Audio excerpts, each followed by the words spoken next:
اللہم صلی علی محمد و آل محمد بسم اللہ الرحمن الرحیم نادی علی مظہر العجائب تاجد ہو اون اللہ کا فی النوائب کل ہم و غم سائین جلی بے علی بے علی بے علی بے علی۔ معزز صحافی برادری کے اراکین جو آپ ہمارے ساتھ تشریف لائے ہیں، ہم آپ کے بڑے ممنون و متشکر ہیں کہ آپ نے اپنی گوناگوں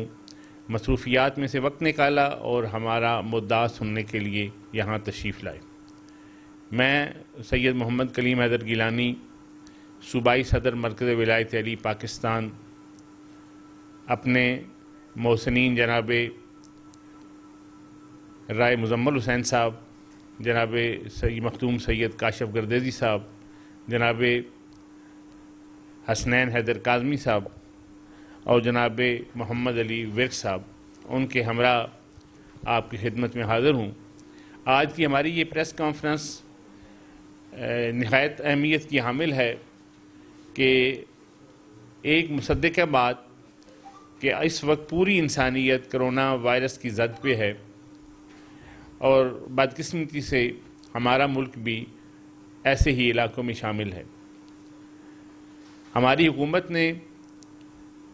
اس وبا کو روکنے کے لیے، اس کی روک تھام کے لیے اچھے اقدامات کیے، ہم اس کی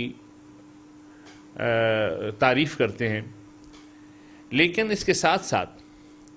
جو حقیقت ہے وہ یہ ہے کہ ہماری حکومت نے خوف بیچنا شروع کر دیا اور لوگوں سے یقین کی دولت کو سمیٹنا شروع کر دیا، جبکہ جو دین ہے یہ تسلیم کا نام ہے، اسلام تسلیم کا نام ہے، یقین کا نام ہے، اور ہمارے مولا کا فرمان ہے کہ اگر کوئی شخص شک کی پوری رات کی عبادت کرے اور دوسرا شخص یقین کے ساتھ سو جائے تو وہ یقین کے ساتھ سونے والا بہتر ہے۔ جو شفا کے محور و مرکز و منبع تھے، خانہ کعبہ شریف، کربلا معلیٰ، نجف اشرف، مدینہ منورہ، پہلے انہیں بند کر دیا گیا۔ بھائی جہاں طبیب کائنات موجود ہیں، اگر آپ اسی جگہ کو بند کر دیں گے تو شفا کہاں سے ہوگی؟ یہ جو وبا ہے، اگر یہ عذاب ہے تو یہ مسلمان پہ نہیں آ سکتا۔ اگر بیماری ہے تو وہ قابل علاج ہے۔ اس کے لیے لوگوں کو اس حد تک ڈرا دینا یہ انتہائی خطرناک بات ہے، اور اس حد تک ڈرا دینا کہ انہیں ان کی عبادات جو ہے نا وہ بھی کرنے سے انہیں معذور کر دیا جائے۔ اگر آپ تاریخ کے دریچوں کو وا کریں تو آپ کو یہ بات بڑی واضح محسوس ہوگی کہ خاک شفا نے کائنات کی ہر اس بیماری کا علاج کیا ہے جسے لوگوں نے لا علاج قرار دے دیا۔ کیوں؟ کہ جنہوں نے وہ اسے استعمال کیا وہ یقین پہ انہیں یقین کامل تھا کہ چونکہ اس شفا کی نسبت مولا حسین علیہ السلام سے ہے، لہذا وہ لوگ شفا یاب ہوئے۔ پچھلی پریس کانفرنس میں بھی میں نے یہ مثال دی تھی، اور میں سمجھتا ہوں کہ اس وقت دینا بھی بڑا نہایت لازم ہے کہ ہمارے ہاں جو جلوس ہائے ماتم نکلتے ہیں، دنیا اسے آبزرو کرتی ہے، پوری کائنات میں وہ لائیو ان کی ٹرانسمیشن ہوتی ہے، اور لوگ دیکھتے ہیں کہ وہ جو زنجیر یہ حسین لجپال کا عزادار چلا رہا ہے اس کی کوئی احتیاط نہیں ہے۔ ہاں، احتیاط کیوں نہیں ہے کہ وہ منزل یقین پہ فائز ہے، اور آج بھی ہم اسی منزل یقین پہ فائز ہیں۔ اس وقت جس کروشل مومنٹ سے ہم لوگ گزر رہے ہیں، اس کا علاج صرف یہ ہے کہ اللہ کی ذات کی بارگاہ میں اپنی مناجات کی جائے، معافی مانگی جائے۔ آپ سب لوگ یہ کہہ رہے ہیں کہ جی کرونا وبا کی کوئی ویکسین نہیں ہے ویکسین، وہ معافی ہے۔ ہم اللہ کی بارگاہ میں جھکیں تو صحیح، اور جہاں ہمیں جھکنا تھا وہ راستے بند کر دیے گئے، جنہیں اللہ نے اپنے گھر کا، ان گھروں کے دروازے بند کر دیے گئے۔ جب اللہ کے بندوں پہ اللہ کے گھر کے دروازے بند کر دیے جائیں تو معافی کہاں سے ہوگی؟ اب جیسے بارش نہیں ہوتی تو نماز استسقاء ادا کی جاتی ہے اجتماعی طور پہ، تو یہ تو بارش سے بہت بڑی بات ہے کرونا وائرس، تو اس کے لیے اجتماعی معافی کیوں نہیں مانگی جا رہی؟ اجتماعی عبادات کیوں نہیں کرنے دی جا رہی؟ اور یہ کوئی بات اور حیرانی کی بات ہے، آج تک ایسا نہیں ہوا کہ گورنمنٹ اپنے انتظامی امور کو سامنے رکھتے ہوئے مختلف قسم کے قوانین جو ہے وہ بناتی ہے، لیکن کبھی کسی گورنمنٹ نے فتویٰ نہیں دیا، نہ اسے یہ حق حاصل ہے۔ پتہ نہیں وہ نوٹیفیکیشن کس بندے نے بنایا کہ اس میں وہ کہہ رہا ہے کہ جی ماتم اور مجلس فرض نہیں ہے۔ بھائی تمہیں کس نے یہ حق دیا کہ وہ فرض نہیں ہے؟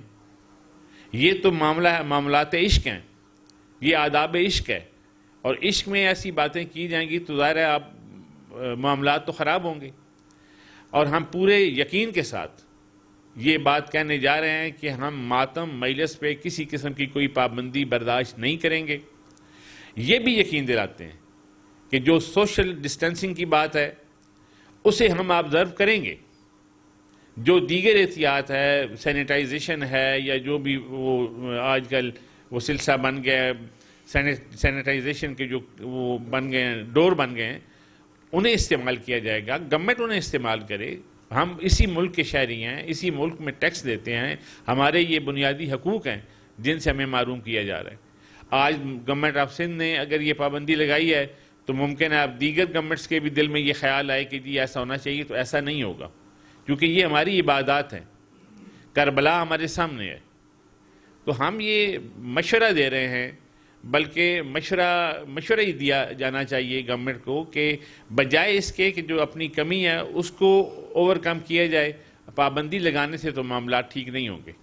اور دن بدن یہ معاملات خراب ہوتے چلے جائیں گے۔ ہم اس ملک کے شہری ہیں، اور اس ملک کے لیے ہماری قربانیوں سے کسی کو کوئی انکار نہیں ہے، اور یہ شیعہ ملت جعفریہ اثنا عشری جو ہیں،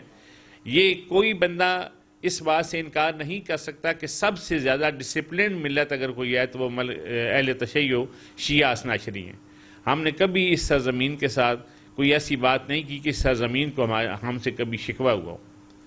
تو جتنے بھی صاحبان میرے ساتھ اس وقت تشریف فرما ہیں،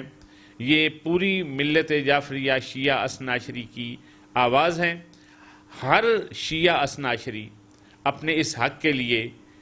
ہر صورت بات کرے گا، اور 21 ماہ رمضان کے جلوس ہوں یا مجالس ہوں، ان کے لیے کسی بھی کے حوالے سے کوئی پابندی قبول نہیں ہوگی۔ ہاں، ہم یہ درخواست سمجھ لیں ہماری گورنمنٹ کہ جیسے پہلے انتظام کیا جاتا تھا ویسے ہی انتظامات کیے جائیں، اور جہاں تک ہمارا تعلق ہے، جو ملت شیعہ اثنا عشری کے افراد ہیں، وہ آپ کو یہ یقین دلاتے ہیں کہ باوجود اس بات کے کہ آج اگر آپ گراؤنڈ ریئلٹی پہ جائیں تو ذرا تشریف لے آئیں انتظامیہ کے لوگ، یہ جو بینکس ہیں یا جتنی سوشل جگہیں ہیں جہاں پہ پبلک ڈیلنگ ہوتی ہے، ایسے دفاتر، ان کی پریمیزز کے اندر تو سوشل ڈسٹینسنگ ہے، لیکن اس پریمیزز کے بعد قطعاً کوئی ایسی چیز آبزرو نہیں کی جا رہی۔ آپ دیکھیں تو صحیح، کھچا کھچ لوگ کھڑے ہیں، کندھے سے کندھا ملا کے وہ لوگ کھڑے ہیں، وہاں پہ تو کوئی ڈسٹینسنگ نہیں ہے۔ اور اس یقین کے ساتھ آئیں کہ جس جگہ پہ آپ آ رہے ہیں وہ منسوب ہے اللہ کی ذات سے، محمد کی ذات سے، علی کی ذات سے، حسین کی ذات سے، اور جن ہستیوں کے ساتھ وہ منسوب ہے وہاں شفا ہی شفا ہے، وہاں نقصان کا کوئی اندیشہ نہیں۔ اللہم صلی علی محمد و آل